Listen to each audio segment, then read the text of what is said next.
tushgan vaqtimizda unaqa stolbalar yo'q edi. Bir-birimizni tomlarimizdan simlar bilan boshqa mahallalardan tortib kelgan vaqtlarimiz bo'lgan. Mana bunaqa sementli stolbalardan qo'yilib, transformatorlar alohida bo'lyapti. Qishlarda rosa qiynalardik. Hamma sharoitlar yaxshi. Elektrosetka davlatimizga, davlatimiz rahbarlariga hammasiga o'z minnatdorchiligimizni bildiramiz.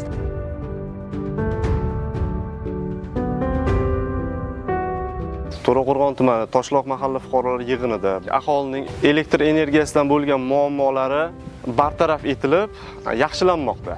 Elektroset xodimlari va rahbarlariga minnatdorchiligimizni bildiramiz.